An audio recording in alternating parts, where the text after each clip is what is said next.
नमस्कार दर्शकों, जेके प्राइम में आपका स्वागत है। मैं हूं विनोद कुमार। दर्शकों, आतंकी संगठन हर संभव प्रयास कर रहे हैं कि किसी न किसी तरीके से जो जम्मू कश्मीर यूटी में डीडीसी के चुनाव चल रहे हैं या फिर लेफ्ट आउट पंचित सरपंच जो अर्बन लोकल बॉडी के चुनाव चल रहे हैं उनमें खलल डाला जाए।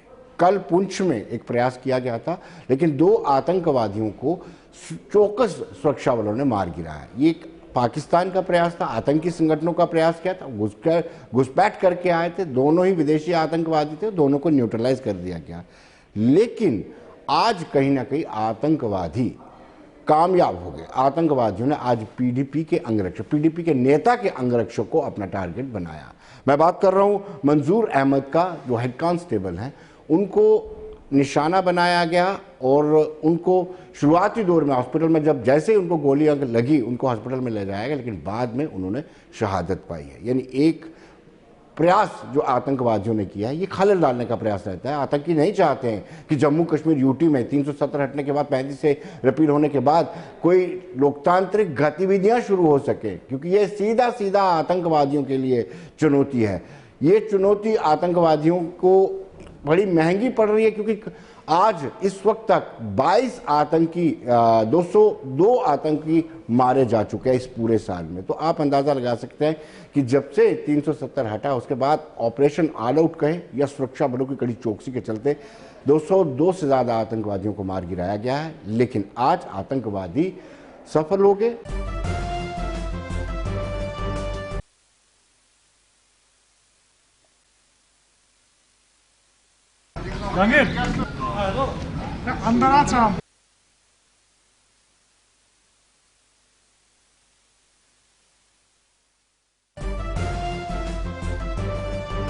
दर्शकों, पीडीपी के नेता परवेज अहमद का कहना है कि कहीं ना कहीं पहले भी सरकार से ये गुजारिश की गई थी कि उनकी सुरक्षा को विड्रॉ मत किया जाए, उनको सिक्योरिटी को विड्रॉ ना किया जाए। इससे पहले भी एक हमला उन पे हो चुका है, ये उनका कहना है।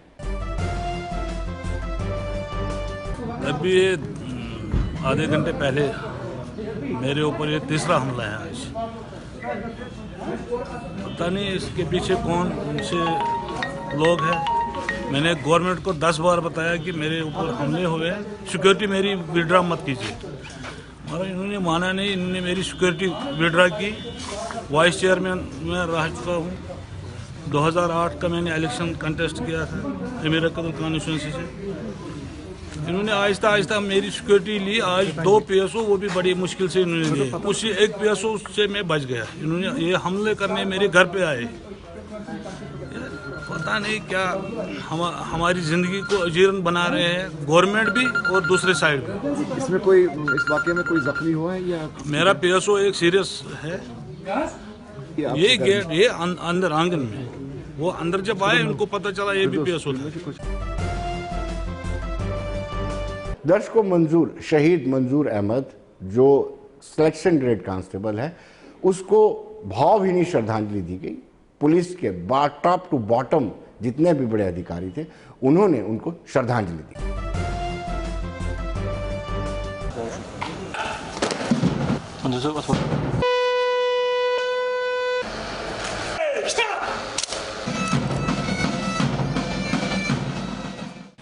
We are going through a very important exercise throughout the state,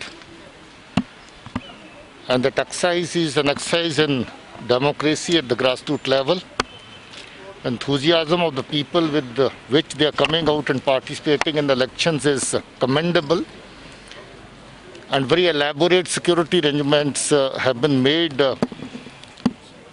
along the polling routes, polling stations and the polling places.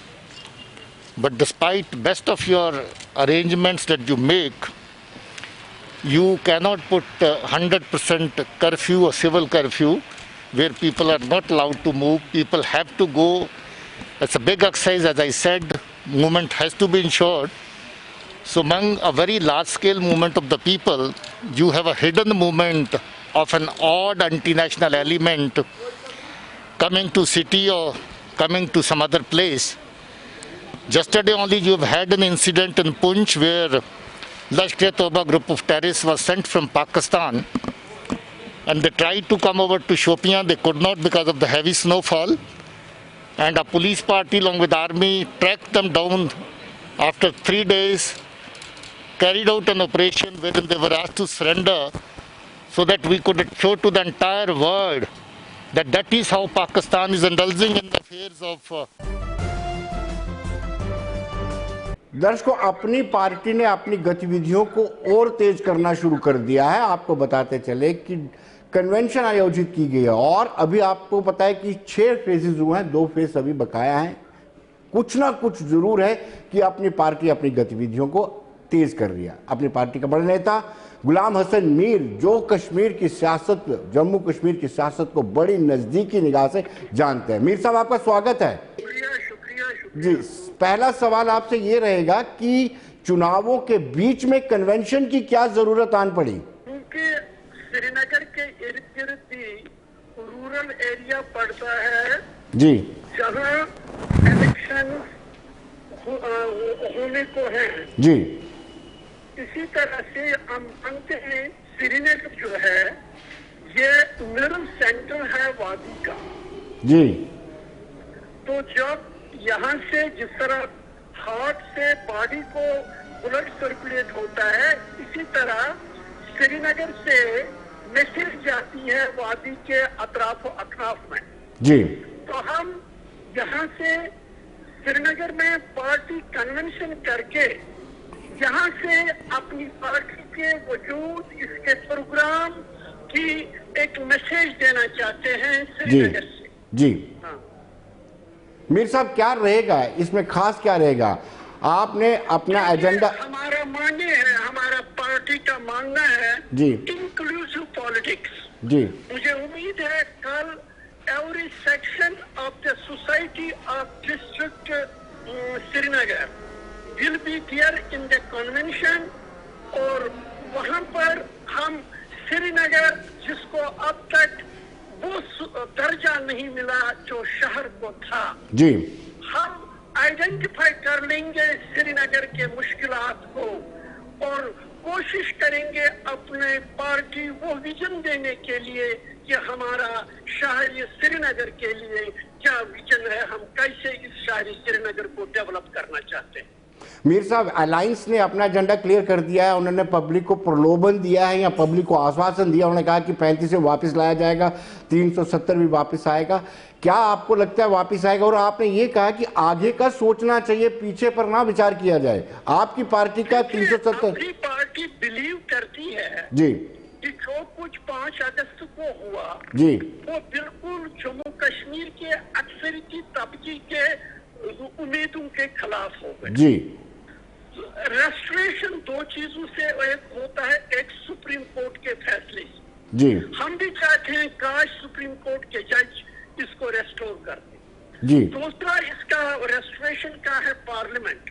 Ji, parliament में 543 मेंबर होते हैं। 543 मेंबर में कश्मीर वादी के सिर्फ 3 मेंबर हैं। जी, जब वो इसको बचाने में कामयाब नहीं हुए, वो रेस्टोर कैसे कर सकते हैं? जी, ये सिर्फ एक नहरा है, सिर्फ इसका पास ऑप्शन जो है।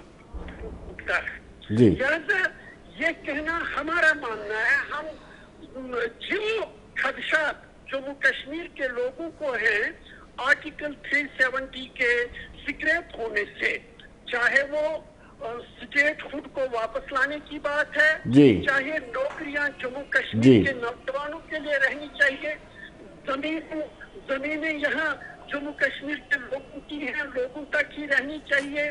दूसरा, जो यहाँ लोगों में तशवीश है डेमोग्राफिक चेंज की, हम इन चीजों का दिफा करेंगे। और गवर्नमेंट ऑफ इंडिया से ऑलरेडी जब हम प्राइम मिनिस्टर से मिले, हमने इन चीजों की बात की है और उन्होंने हमें एश्योर किया है कि गवर्नमेंट की तरफ से ऐसा कोई नहीं है जिससे कि जम्मू कश्मीर के लोगों को परेशानी हो जाएगी। मीर साहब, आपके लिए 2 बड़े चैलेंजिंग हैं। एक तो चैलेंज ये है आपके लिए कि किस तरीके से स्टेटहुड बहाल किया जा सकता है, क्योंकि आपने अपने कारकुन्स को ये बताया, कारकुन को ये कहा है कि हम ये वापस लेंगे स्टेटहुड का दर्जा। दूसरी बड़ी बात है नौकरी और ज़मीन कैसे प्रोटेक्ट कर पाएंगे, क्योंकि लोगों को आप पे बड़ी उम्मीद है, चाहे वो जम्मू से ताल्लुक रखते हो या कश्मीर से। देखिए, आपने हाल ही में होम मिनिस्टर का स्टेटमेंट सुना होगा जी जिसमें उसने कहा कि हम स्टेटहुड बहाल करने जा रहे हैं। जी that is a good news. और दूसरा, जब आप नौकरियों की बात करते हैं, जिस वक्त हम प्राइम मिनिस्टर से मिले उसने आश्वासन दिया था नौकरियों को। लगता है मीर साहब का संपर्क कट गया, लेकिन ओवरऑल है उनका ये कहना है कि कहीं ना कहीं कन्वेंशन इसलिए की जा रही है कि अभी इलेक्शन 2 फेजेस के हैं। लोगों को ये बताना बड़ा लाजमी हो गया है कि पार्टी का नजरिया और विजन क्या है।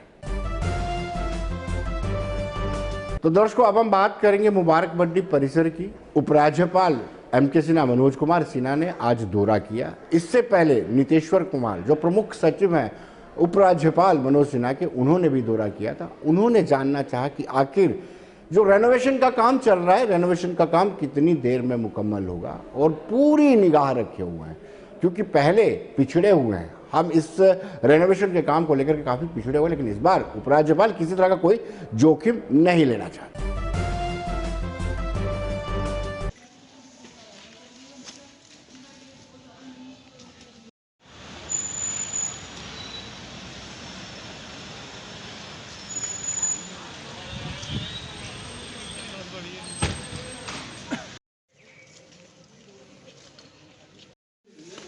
आगे आगे आगे आइयो, आगे आगे।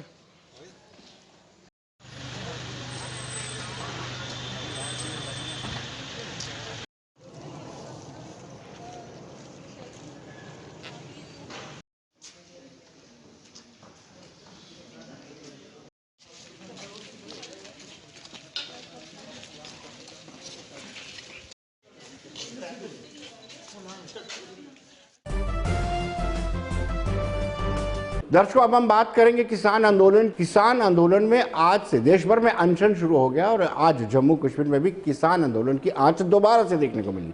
जगह जगह किसानों ने प्रदर्शन किए। प्रमुख पार्टियां, जिसमें आम आदमी पार्टी ने भी प्रदर्शन किया और दूसरा शिवसेना ने भी प्रदर्शन किया। आइए देखते हैं।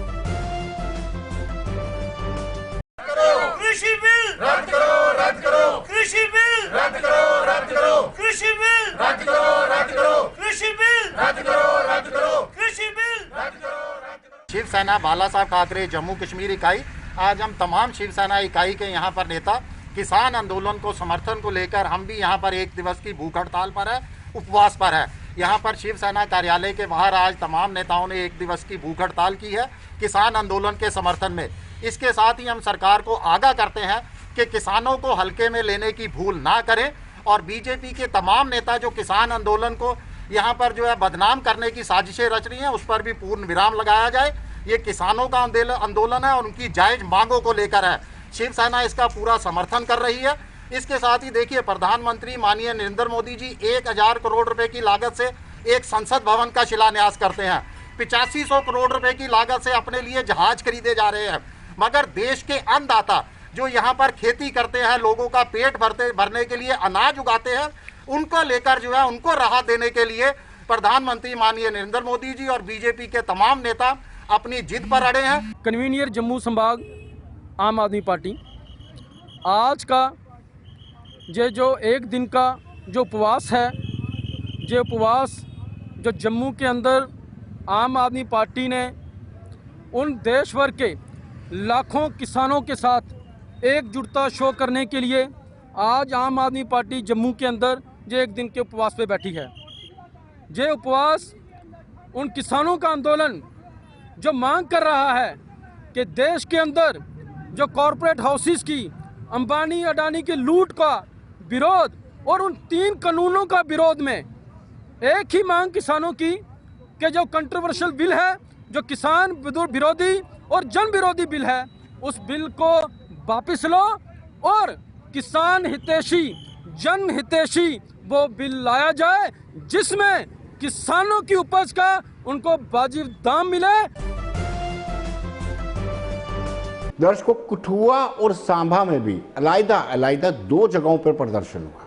किसान कह रहे हैं कि हमने इसमें किसी तरह की तरमीम या संशोधन हमें नहीं चाहिए। हम चाहते हैं कि इस तीनों कानून को सरकार वापस ले ले। उनका दावा है कि ये तीनों कानून किसानों को लेकर के ये काले कानून है, लिहाजा इनको कभी भी बर्दाश्त नहीं किया जाएगा।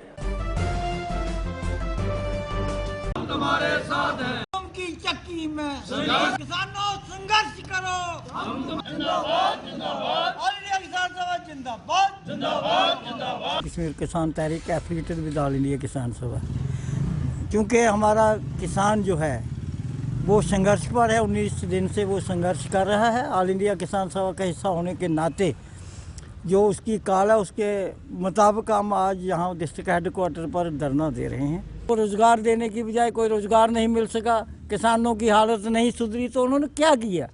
डॉक्टर स्वामीनाथन कमीशन की रिपोर्ट को लागू ना करते हुए इन्होंने क्या किया कि ऐसे कानून बनाए जिस कानूनों से कॉरपोरेट हाउस को फ़ायदा पहुँचे।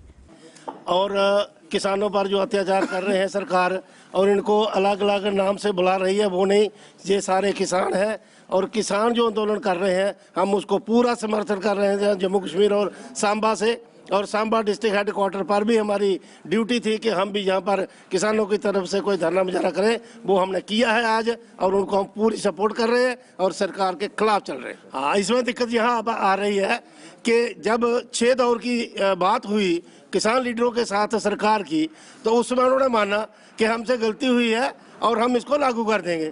इसका मतलब गलती हुई है कानून में, कानूनी तौर पर एमएसपी नहीं है। कानून पढ़ लो अच्छी तरह, उसमें एमएसपी नहीं है, उसमें एपीएमसी नहीं है। हाँ, जिस संशोधन की बात करते हैं हम कर देंगे इसको। दर्शकों, ट्रांसपोर्टर्स ने सरकार को चेतावनी दे दी है। कोविड-19 के चलते 30% किराए में इजाफा किया गया था, वो इजाफा सरकार ने वापस ले लिया है। लिहाजा ट्रांसपोर्टर्स जो है वो डिमांड कर रहे हैं कि उस जो 30% किराया बढ़ाया गया था उसको कायम रखा जाए। सरकार को उन्होंने चेतावनी भी दी है।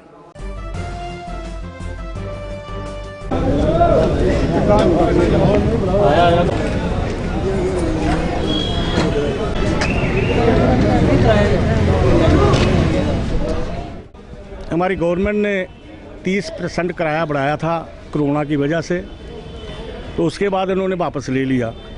मैं एलजी साहब से पूछना चाहता हूं, क्या कोरोना ख़त्म हो चुका है? अगर कोरोना ख़त्म हुआ है तो इंटरस्टेट गाड़ियाँ क्यों नहीं जम्मू में आ रही, जम्मू की क्यों गाड़ियाँ बाहर नहीं जा रही हैं? स्कूल कॉलेज क्यों नहीं खुल रहे हैं? और बाकी सिस्टम जो है हमारा, मतलब कि बाहर अंदर क्यों गाड़ियाँ नहीं जा रही हैं? अगर उसकी वजह से कोरोना अगर है तो ये अगर 30% उन्होंने किराया कम किया है तो ये जहाँ पर कोरोना क्यों लागू किया गया, जहाँ पर कोरोना ख़त्म हो चुका है। 60 रुपये डीजल था हमारा पर लीटर, आज डीजल जो है 75 रुपये लीटर हो गया है। 15 रुपये डीजल बढ़ गया है। क्या एलजी साहब ने डीजल का भी देखा रेट के? डीजल हमारा कम हो गया, किराया बड़ा कम कर दिया इन्होंने। आज हमारी ये पोजीशन हो कि हमारी गाड़ियाँ खड़ी होने की कगार पर पहुँच गए हैं। हमारा किराया अगर नहीं बढ़ेगा तो हमारी गाड़ियाँ खड़ी हैं। एक तो कोरोना ने मार दे दी हमें, दूसरा आज मतलब कि एलजी साहब के इस मतलब के फैसले ने मार दे दी, जो 3% किराया इन्होंने कम कर दिया। दिन ब दिन हमारी गाड़ी जो बिल्कुल डाउन होती जा रही हैं, हम चलाने के काबिल नहीं रहे हैं। हमारे पोजीशन इतनी खस्ता हो चुकी है कि हम गाड़ी नहीं चला सकते। जो गवर्नमेंट ने किया है सरासर नाइंसाफ़ी की हमारे साथ, हम ट्रांसपोर्टरों के साथ। वो इसलिए कि अभी कोविड-19 ख़त्म नहीं हुआ है इनकी नज़र में, और अभी वैसे भी ख़त्म नहीं हुआ है। कुछ लोग सवारियां जो हैं वो अपने साथ किसी को बंदे को बैठने नहीं देते अपने साथ। दूसरा नंबर, अभी स्कूल इन्होंने खोला नहीं है, लखनपुर इन्होंने खोला नहीं है, इंटरस्टेट बसेस खोली नहीं है, ट्रेन अभी खोली नहीं है, और बसेस के ऊपर इन्होंने जोर लगा दिया है क्योंकि ये प्राइवेट है। प्राइवेट बेचारे अपने आप तेल डलवाएंगे, भूखे मरेंगे बेचारे ड्राइवर कंडक्टर। आगे भी इन्होंने 6 महीने घर में खुद से इन्होंने कोई इनके बारे में सोचा नहीं। इन्होंने बोला जी सभी ड्राइवर कंडक्टर को पैसा देंगे हम। अभी कहते हैं रजिस्ट्रेशन लगाओ। किसकी रजिस्ट्रेशन है यहाँ पे? आप लाइसेंस पे दो ना ड्राइवर को। आप अगर एक बस चल रही है उस बस का नंबर लिखो, अगर आपके पास अटैच हो रखी है वो, उसमें आरटीओ दफ्तर में वो आप कंफर्म कर सकते हैं कि ये बस चल रही है। उस बस के हिसाब से एक ड्राइवर एक कंडक्टर को आप उसमें लिख सकते हैं कि ये ड्राइवर है या कंडक्टर है, लेकिन कुछ नहीं है। और अपनी मनमर्जी से इन्होंने 30% विड्रॉल कर दिया। किसी को अपने उसमें नहीं लिया, विश्वास में नहीं लिया, किसी ट्रांसपोर्टर को नहीं बुलाया, किसी ट्रांसपोर्टर की मीटिंग नहीं की, और वैसे ही अपने आप से विड्रॉल कर लिया। ट्रांसपोर्टर का ये भी कहना है कि इस सारे टेन्योर में लगातार डीजल पेट्रोल के दाम भी बढ़े हैं, स्पेयर पार्ट्स की कीमतें भी बढ़े हैं, इंश्योरेंस की कीमतें भी बढ़े हैं। ऐसी परिस्थिति में ट्रांसपोर्टर्स पहले से ही दिक्कतों का सामना कर रहे हैं। ऐसी परिस्थिति में दोबारा से किराए को कम करना कहीं ना कहीं आंदोलन को प्रेरित कर सकता है। तो हमारी गवर्नर साहब से ये अपील है कि अगर आपने कोविड ख़त्म किया तो फिर आप यूनिवर्सिटियाँ, स्कूल, कॉलेज खोलिए। मेन जो हमारा है, आप देखिए लखनपुर में अभी इन्होंने वो लखनपुर इंटर स्टेट बसेस नहीं खोली, तो आप क्यों ट्रांसपोर्टरों को मारने पे तुले हुए हो। तो हमारी अपील है गवर्नर साहब से कि आप हमें एजिटेशन की तरफ मत ले जाने दो, क्योंकि हमने एक हफ्ते का टाइम दिया था, ऑलमोस्ट वो कल ख़त्म हो जाएगा, 10 दिन का टाइम दिया था सरकार को। तो आप देखिए इन्होंने जो 30% किराया जो डाउन किया है, इसमें हमारे लॉकडाउन में टैक्स जो है कि वो डबल किए हैं, टोकन हमारा डबल हो गया, फीसेस इन्होंने बढ़ाई। तो क्या लगता है, मैं मीडिया से भी ये सवाल करूंगा कि कोविड खत्म हो गया, रोज़ नए केस आ रहे हैं। थोड़ा गलत किया है, क्योंकि अभी 6 महीने गाड़ी बंद रही, ड्राइवर कनेक्टर भूखे मार रहे हैं, तो गवर्नमेंट की तरफ ध्यान दे थोड़ा। तो किराया, एक तो तेल बढ़ा दिया, दूसरा किराया कम कर दिया, तो ड्राइवर कनेक्टर और ट्रांसपोर्टर कहाँ जाएंगे। अच्छा, तो अभी तेल भी नहीं पूरा हो रहा है, बचत कहाँ से आएगी। ड्राइवर कनेक्टर को पे नहीं मिल रही, तनख्वाह नहीं मिल रही है, तो ये कहाँ से खाएंगे। ड्राइवर कनेक्टर कहाँ जाएंगे, मालिक कहाँ जाएंगे।